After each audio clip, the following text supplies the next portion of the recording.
Vi vil lave en præsentation af Berlingske og Ekstra Bladets forsider fra den 6. februar. Og jeg vil starte med at snakke om Berlingske, hvor jeg vil lave en målgruppeanalyse. Til målgruppeanalysen så har jeg fundet nogle undersøgelser, som er lavet af Berlingske selv fra 2014. Og det er, at vi skal lige sige, at Berlingskes læser, det er selve printavisen, hvor B.dk det står for den digitale Berlingske Avis. Men hvis jeg nu tager udgangspunkt i printavisen, så kan vi se, at det er den ældre del af samfundet, som læser den her avis. Hvis vi så kigger på uddannelsen, så kan vi se, at det er klart flertal af de højere uddannede, som læser den her avis. Hvis vi kigger på den geografiske placering, så er det tydeligt at se, at det er hovedstadsområdet, der læser den mest, og jo længere nordpå vi kommer i Danmark, jo færre er der, som læser avisen. Hvis vi kigger på indkomst, så er indkomsten lidt mere spredt, men den ligger helt sikkert primært på den her middel over middelindkomst. Altså høj indkomst, vil man nok sige. Og hvis vi skal kigge på de her data i forhold til Minerva-modellen, vi ved, at den Berlingske avis er højreorienteret, og vi ved derfor, at det skal ligge over i omkring det blå, og i forhold til det, vi har fået at vide omkring høj uddannelse, høj prestige og høj indkomst, så ved vi, at det skal ligge mellem materialistisk og moderne. Og her der vil være værdier som politisk indflydelse, som helt sikkert ses i Berlingske. Der er meget aktualitet og meget politisk, som vi ser i artiklerne. Og ellers så vil det være sådan noget som viden og økonomi, fordi vi ser, at de er nogen, der går op i penge muligvis, og altså så går de også op i erhvervslivet og er interesseret i at få ny viden omkring det. Hvis vi nu går tilbage til forsiden, så vil jeg sige, at man kan helt sikkert se, at nyhedskriterierne bærer præg af den her målgruppe. Fordi først så har vi tophistorien, som er meget central her, som ligesom er det her integrationsspørgsmål, som spiller på aktualitet. I forhold til den nyhedskriteriet er altså aktualitet, fordi det har været noget, der har været meget op i medierne de sidste mange uger. Men samtidig kommer der lidt politisk ind, fordi de inddrager Bertel Haarder, som er en venstreorienteret politiker, eller højreorienteret, han er fra Venstre, og han udtaler altså, at det kan blive Danmarks største samfundsproblem i fremtiden, det her integrationsspørgsmål. Så der ser vi det her højreorienterede, den her højreorienterede politiske overbevisning, i det de kun inddrager en blå politiker. Hvis vi ellers ser på, hvad der er, så har vi igen noget aktualitet her, de her to her. For vi har noget omkring modeugen, som foregik lige i den uge, avisen blev udgivet, den dag også. Og så har vi noget omkring noget økonomi, omkring nogle ejerlejligheder i København. Så har vi noget politik igen her, som den der artikel bliver lidt gemt op i hjørnet, men den er stadig noget aktuelt og noget politisk, men den vil komme ind på senere. Så har vi noget hvad skal man sige, en artikel, som ligesom har nyhedskriteriet identifikation, fordi den ligesom beskriver, hvordan den her familie, som rejste 2 måneder rundt i Asien, hvordan det har været, og den forsøger at genskabe den her indlevende beskrivelse af deres ferie.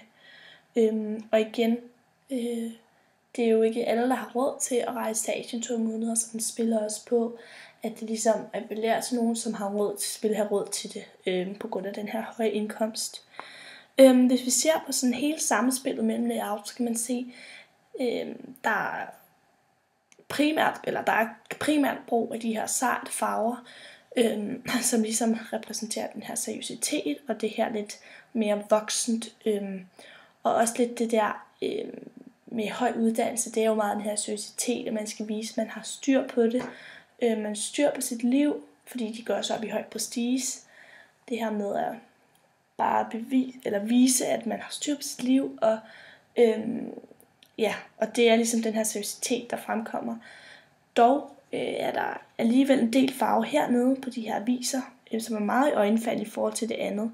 Så har vi også lidt farve heroppe ved det billede, feriebillede. Men det er altså der primært de her sarte farver. Og hvis vi skal kigge på reklamerne, som vi ser her, der er 3 reklamer. Der er en reklame om nogle huse, noget nybyggeri,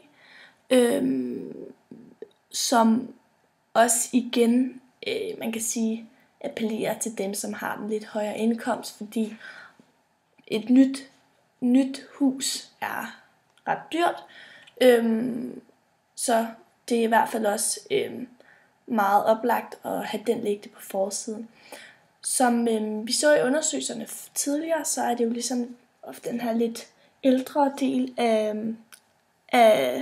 af borgerne, som læser den her avis, og derfor så er det også relevant, at der er noget med børn, noget nyheder til børn, der er et tilbud med noget avis, et blad, som ligesom også viser, at det er ofte de her mennesker, som er lidt ældre, som ofte vil have en familie.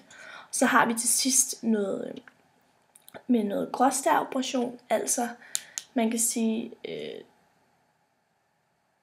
det er ligesom en operation, en form for luksusoperation, fordi at hvis man, det er faktisk i stedet for eksempel at gå med briller.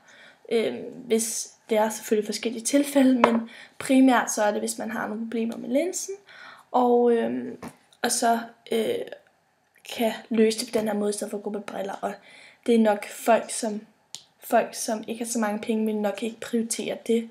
Så det ligesom også appellerer til den her lidt høje indkomst.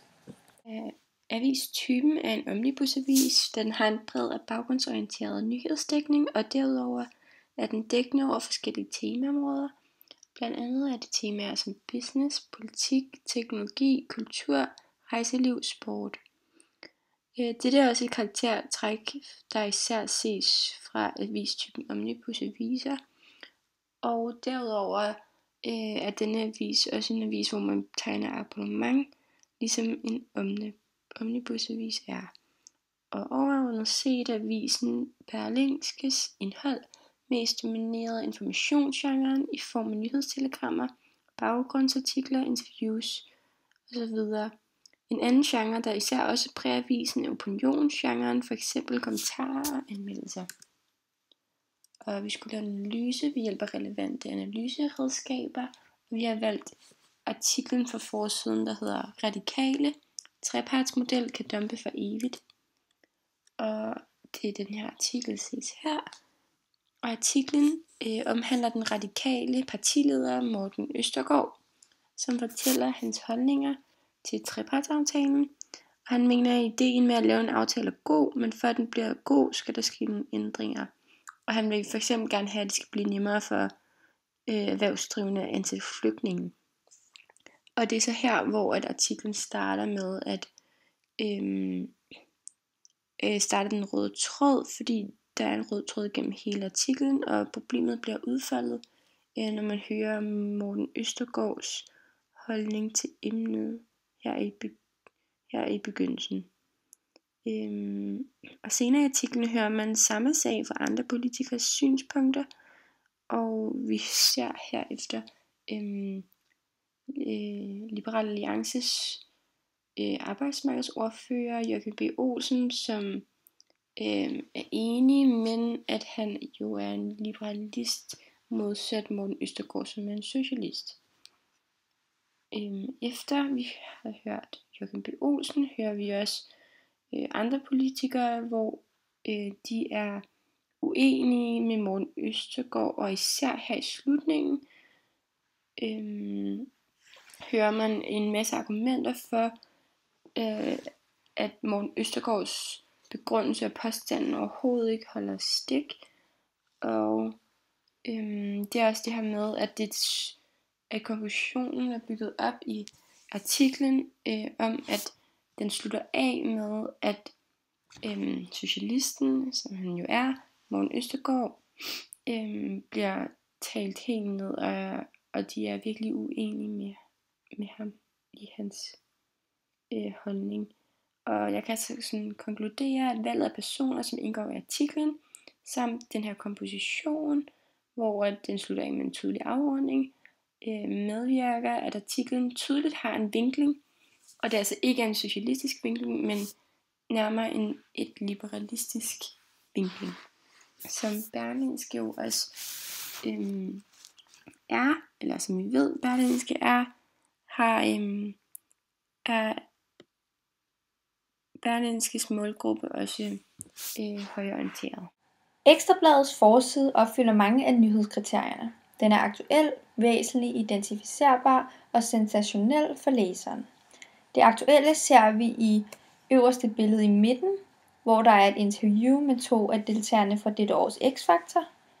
Den er væsentlig og identificerbar i og med, at hovedartiklen her i midten af forsiden påvirker en stor mængde af danskerne, ved at den omhandler et emne, som berører de fleste mennesker, nemlig dankortet. Og den er yderst identificerbar, fordi den bruger ordet dit dankort i overskriften.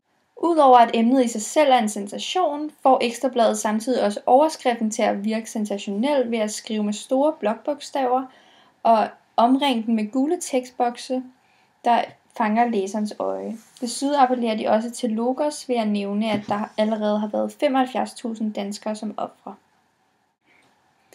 Ekstrabladets avistype er en tabloidavis, hvilket vil sige, at den har et mindre format end omnibusavis. Samtidig er tabloidaviser også nemmere at gå til, både indholdsmæssigt og layoutmæssigt. De er simpelt bygget op med fængende billeder, farver og med tekststørrelse varierende efter størrelsen på nyheden. Derudover er Ekstrabladets genre informationsgenren, da vi her på forsiden kan se 2 interviews, som vi går ud fra er portrætinterviews og en nyhedsartikel her. Her kan man så tydeligt se, at avisen bliver domineret af aktualitet og nyheder. Og så vil jeg snakke lidt om samspillet mellem layout, billedside og artiklernes indhold. Og forsiden er jo rigtig vigtig for avisen, da det ofte er den, som afgør, om læserne vælger at købe avisen. Det er derfor vigtigt, at avisen fungerer som blikfang i form af udfordrende billeder, som I kan se her, og i øjenfaldende farver, som I kan se her, og de her gule tekstbokser, og vilde sensationsnyheder, som I kan se her. Ekstrabladets forside er bygget op således, at den indeholder en stor rubrik, som I kan se her, som hedder Digitale 20 ripper dit dankort. Rubrikken er blevet placeret her i midten af avisen og bevæger sig som nedad. Rubrikken har den effekt, at den er blikfang, fordi den er så stor og iøjnefaldende, og som nævnt tidligere, så taler den direkte til læseren i det, der i rubrikken står dit dankort. Den inddrager altså læseren, hvilket giver læseren en lyst til at købe avisen og læse artiklen. Dernæst får læseren øje på manchetten, som er placeret over rubrikken. Den ser vi her, som hedder Danskerne mister 2 millioner kroner om året. Den er en uddybning af rubrikken. Den fungerer som en slags fristelse, der sammen med rubrikken skal fange læserens øje og lokke ham eller hende til at købe avisen. Og til højre for rubrikken og under manchetten, altså her, ser vi en faktaboks, hvilket er det næste læseren vil få øje på, og den oplyser her læseren om, at der allerede har været 75 ofre, og appellerer derved også til Logos, som også er nævnt tidligere. Den er også med til at underbygge både rubrikken og manchetten. Dernæst fanges læserens blik af billederne med tilhørende tekst i toppen af forsiden. 2 af artiklerne her er interviews, hvilket lever op til genren, som er informationsgenren. Billedet her illustrerer også den tekst, der er på dem, hvilket hurtigt giver læserne idé om, hvad det hele handler om. Læseren lægger også mærke til reklamen, som er her i bunden, og her kan man også se sådan aktualiteten i det, at avisen er fra februar, og at der i reklamen står, vil du billig nød til varmen? Og til sidst er det så avisen praktiske oplysninger, som vi kan se heroppe, og de er så placeret helt oppe i hjørnet og rigtig småt. Og det gør det, fordi de ikke er en del af det, der skal til at sælge avisen. Det er altså artiklerne i avisen, som skal tiltrække læserne, og billederne og de fængende farver. Analyse af Ekstrabladet. Ekstrabladet er en tabloidavis. Jeg har så valgt at analysere en artikel, som der ligger på forsiden. Den hedder "Så jeg får mere sex end nogensinde før". Og det er inden for informationsgenre. Det her det er en artikel, som Ekstrabladet har valgt at lægge på forsiden, og det er ikke til. De ting, som Ekstrabladet vælger at lægge på forsiden, det er det, som der skal fange deres læsere, som så også er deres målgruppe, som primært er unge. Ekstrabladet det er så en lillebror-avis til Politikken, som er en rød avis, hvilket gør, at vinklingen den er rød, og det kan så ses på for eksempel den her artikel, som jeg har valgt, "Jeg får mere sex end nogensinde før". De går inden for frihed og det åbne menneske, og man må gøre lige, hvad man vil. Samtidig så den her artikel også med til sådan at fange Ekstrabladets læsere, da deres læser- og målgruppe primært også er unge. Ja. Det som den her artikel, den så vil, som jeg også nævnte før, inden for informationsgenre, og den vil så informere læserne. I det her tilfælde, så den her artikel, den handler om Stephanie Starr, og den handler så om, at hun får mere sex end nogensinde før, og hvilke typer mænd hun er til, og hvad det er, hun kan lide, og hun ikke har nogen kæreste. Ja. Og at hun søger en elsker. Jeg vil fortælle omkring, hvilke målgruppe det er, som læser Ekstrabladet.